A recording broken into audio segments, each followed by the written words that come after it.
પ્રધાનમંત્રી નરેન્દ્ર મોદીની ઈંધણ બચાવવાની અપીલ બાદ કેન્દ્રીય જળશક્તિ મંત્રી સી.આર. પાટીલ અને ગુજરાતના આરોગ્ય મંત્રી પ્રફુલ્લ પાનસારિયાએ તેમના પ્રવાસ દરમિયાન પાયલટ અને એસ્કોર્ટ વાહનો લેવાનો ઇનકાર કર્યો છે. સરકારી પ્રોટોકોલ મુજબ મંત્રીઓને તેમના પ્રવાસ દરમિયાન ખાસ સુરક્ષા મળે છે. તેમના કાફલાની સાથે આગળ પાયલટ વાહન અને પાછળ એસ્કોર્ટ વાહન અને એમ્બ્યુલન્સ હોય છે. દક્ષિણ એશિયામાં ચાલી રહેલા તણાવ અને ક્રૂડ ઓઇલના વધતા ભાવ વચ્ચે પીએમ નરેન્દ્ર મોદીએ દેશના લોકોને ઈંધણ બચાવવાની અપીલ કરી હતી. પીએમની અપીલ બાદ કેન્દ્રીય જળશક્તિ મંત્રી સી.આર. પાટીલ અને ગુજરાતના આરોગ્ય મંત્રી પ્રફુલ્લ પાનસારિયાએ તેમના સત્તાવાર પ્રવાસ દરમિયાન પાયલટ અને એસ્કોર્ટ વાહનો લેવાનો ઇનકાર કર્યો છે. बात हमने सुनी है, हम उस वो कार्यक्रम में साथ में थे.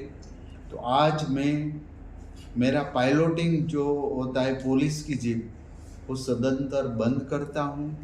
उसका उपयोग मैं अभी जब तक ये प्रश्न है तब तक डीजल बचाने और पेट्रोल बचाने का अभियान में मैं संपूर्ण सहयोग कर रहा हूँ.